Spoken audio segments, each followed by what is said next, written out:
Hey gamers, welcome back to another episode. So, a few weeks ago, actually it's been longer than that now, it's been over a month I guess, I was able to pick up Final Fantasy 15 on launch day. As a lot of you guys know, I was highly anticipating the game, super excited about it. I posted a video of my reactions like real quick after playing it for just a couple hours and kind of gushed over like being super stoked that it seemed like they were on the right path and that the game was coming along pretty well and looked really good. Um, Final Fantasy 15 was released at kind of like the worst time possible for me. It was right when I was just like so busy, bogged down with work and school. Um, I had all these big grand plans of, taking a day off of school and work and just going to pick up the game in the morning and going home and getting to play it, nonstop. And unfortunately, that didn't happen. Just I ended up having to use my skip days for other things, um, but I did get the game, and I have now completed the game. Um, it was so, it was quite a ride. Let me tell you that just off the bat to get things going here. Um, Overall, net positive for sure. I loved the game overall. There were definitely some things wrong with it and some flaws, but still, it really captured the Final Fantasy spirit and feeling, and I'm better for playing it for sure. There were some things in the game that were just so awesome that I really want to go back and see again. I'm really excited because the game has New Game Plus mode, and I'm gonna put a little space between myself and the story right now, as I've just been kind of mulling it over. There are definitely some tough concepts, and there's some really cool concepts and really awesome things that are dealt with. Just so you guys know too, I'm probably gonna be giving some spoilers in this review, so I'll warn you whenever those are coming. So, um, anyways, so one of the big things that Final Fantasy 15 did was coming into the new age of gaming. It it adopted an open world setting, and the gameplay was very reminiscent of other open world role playing games of the last few years, and they did a pretty good job. A lot of the quests were really fun. I spent a lot of time doing a lot of the quests. I ended up not doing all the quests just because I've been so busy, and eventually I was like, I want to experience the game, but I did. I did a lot of them. I think I spent the first 40 hours of the game just in chapter 2 or 3. So it took me a long time before I actually progressed plot wise. Um, very fun. Um, Not like the best side quests ever, and some of them did get a little monotonous, and some of them did seem a little bit like kind of pointless. But at the same time, they're optional, and I had a lot of fun anyways doing them. I kind of wish that the game had come out at a different time, and I would have been able to play it to absolute completion. And I may do that at some point in the future, but I actually got so wrapped up in the story aspect that right now that's kind of what has my attention. And I was listening to another review, and they said Final Fantasy 15 is kind of like two separate games within one game. And man, that actually is kind of true. On the one hand, you have this really gameplay focused, just fun, sprawling, amazing adventure that's kind of light, and um, then on the other hand, you have a very dark story. Um, it's very pointed. Yeah. Um, it The latter half of the game, things kind of you leave the open world setting and you go into a more linear. It's not linear though. I don't. I hate that word. It's been so abused since Final Fantasy 13. It's been people don't even know what they're saying anymore when they say linear. I feel like it's really not linear. It's just not an open world. So it's more like old Final Fantasy, which is great. Um, Anyways, yeah, the game's plot. Wow, awesome. Um, Man, it's like it's so good, and then it's also very lacking in some ways. Final Fantasy 15's plot in general is top notch. And I'm so amazed that it seems like there were a lot of things that must have been cut, or it was like they were tucking, they were skimping on things, um, they were just forcing a lot into a small space. And I'm so blown away. I'm like, this game is, infamously known as the game that was in development for 10 years. Like, how did they not have enough time to flesh everything out in the story? I'm I'm a little flabbergasted. I understand that, first it was Final Fantasy Versus 13. It was basically like completely different games at different points of development. So it's not like the whole 10 years has been spent completely on Final Fantasy 15, but at the same time, like, why did they release it now? Like, why did they announce that it was going to be released now? Like, I got upset when they moved the release date back a month, but that's because they had come out and had like a big reveal for the release date. It was like this big, humongous thing. They had a release date for the release date, so people were super, super stoked and excited. And then they moved that back, which, I never would want a company to not push a game back if it needs it. Um, if a game comes out early and it's a crap game, it's a crap game forever, and everybody's just mad because it's a crap game, and they wish that they had spent more time on it. And so I would always prefer that, but just don't announce things. Like figure out how much time you really need, and take that time. Um, that's what I would say. Um, even with the pushing it back, the release date, the story, and some of the characters especially, it just was not fleshed out as much as it could be. What's amazing though is, even though it wasn't fleshed out as much as it could be, it still was so good. That's like a really cool thing. Um, so Noctis, I really like as a character. He's definitely his own person, and I liked playing as Noctis, and he's a good man, good guy.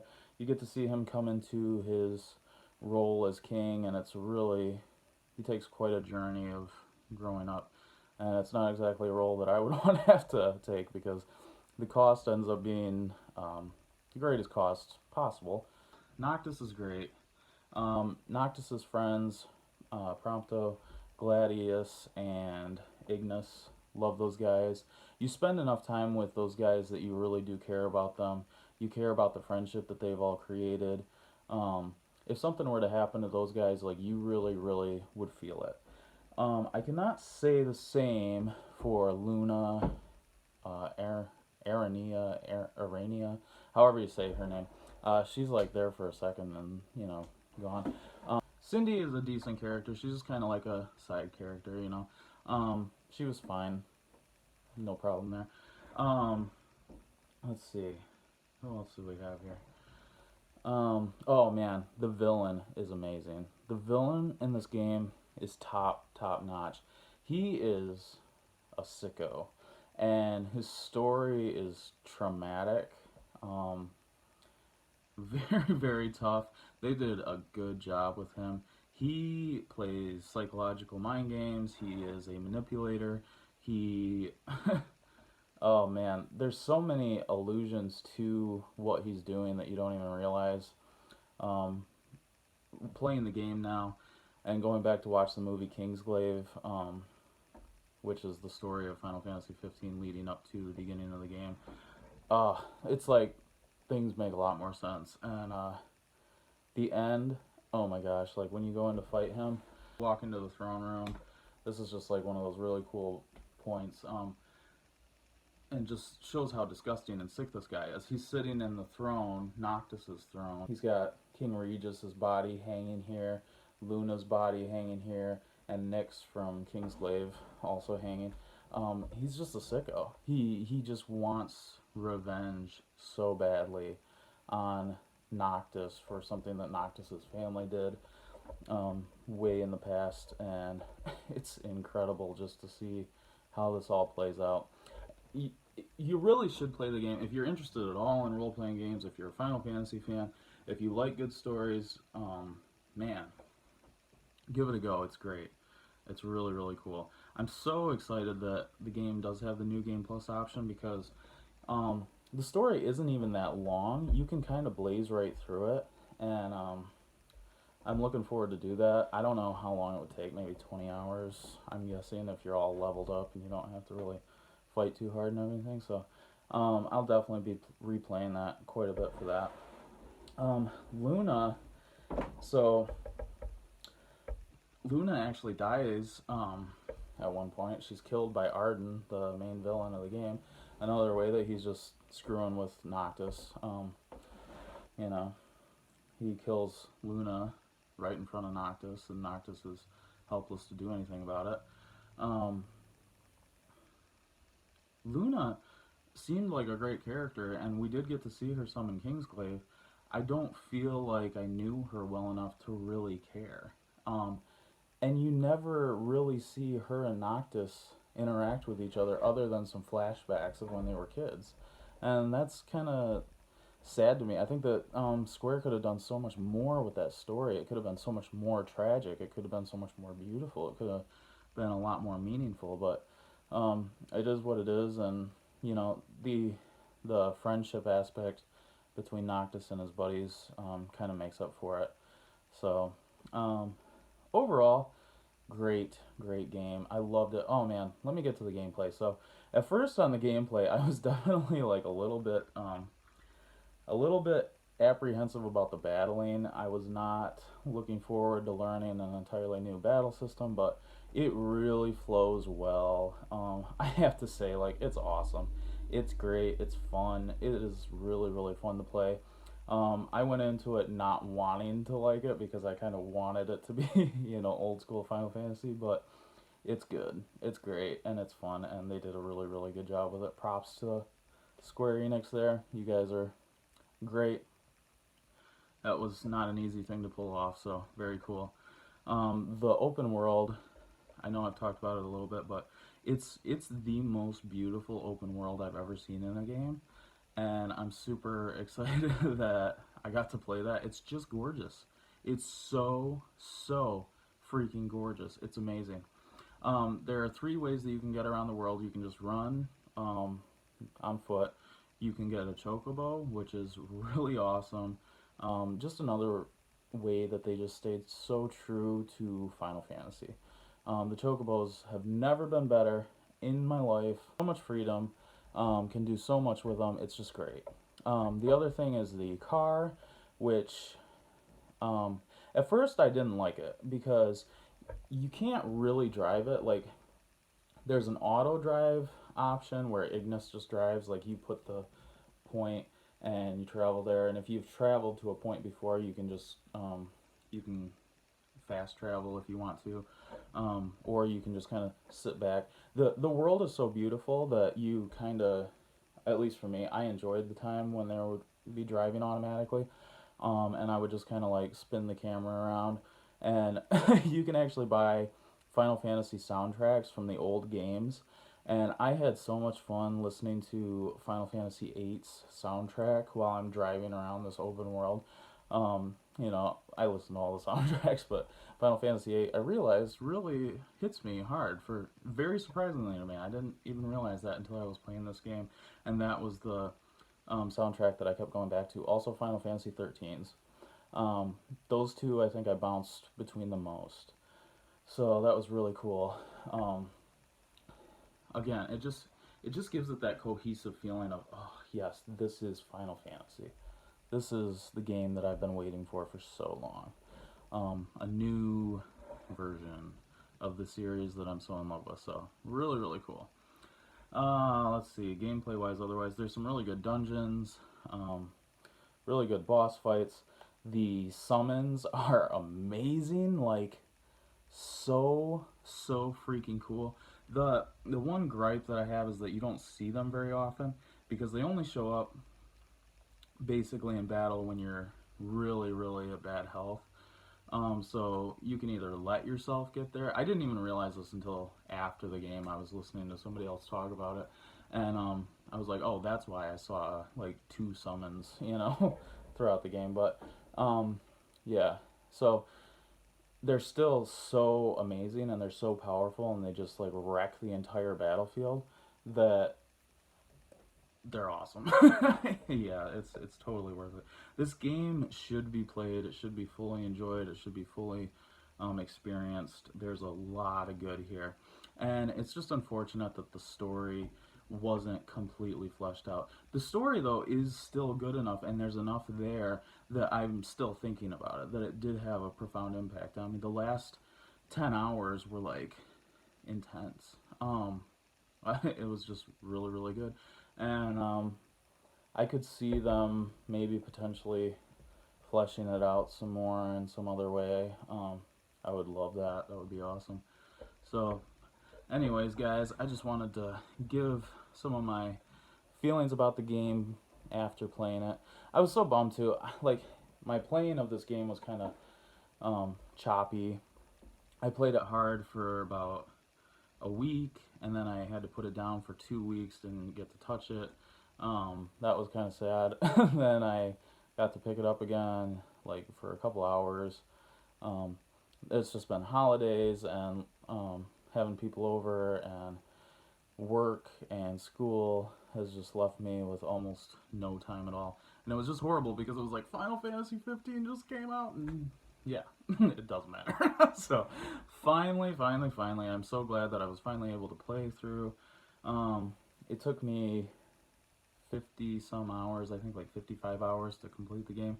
So there definitely was more that I could have done, that I would have done had I had more time.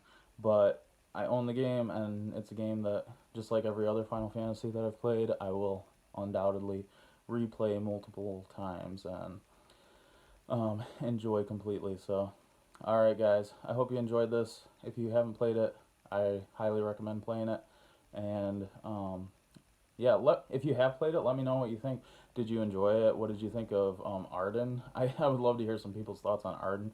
To me, he's incredible. My favorite Final Fantasy villain is Sephiroth. A lot of people think that Sephiroth sucks and that Kefka is really amazing. I do like Kefka. Kefka is one sick son of a bitch, you know. Sephiroth though has this like powerful, dark, um, somberness that just kind of strikes fear into me, you know. Especially back in the day, like when he was just tearing the shit out of Nibelheim, I think it was, and just burning everything to the ground, and you know, little things that were leading up to it, like you're trying to find Sephiroth and you find this humongous snake that's like impaled on a spike, you know, on a pike. They were just like, he just was like a freaky bad motherfucker, you know. So I think that's always stuck with me, and that's why I really, really like Sephiroth. But Arden, let me tell you what, uh, right up there. This dude is 166 son of a bitch, and he is fucking amazing for a fucking Final Fantasy villain. So, yes, I loved it. Oh man. See, like now that I'm talking about it, I actually want to go back and play this game again. But I do think that I'm probably gonna be jumping into some other games, and at some point I'll be going back to this game.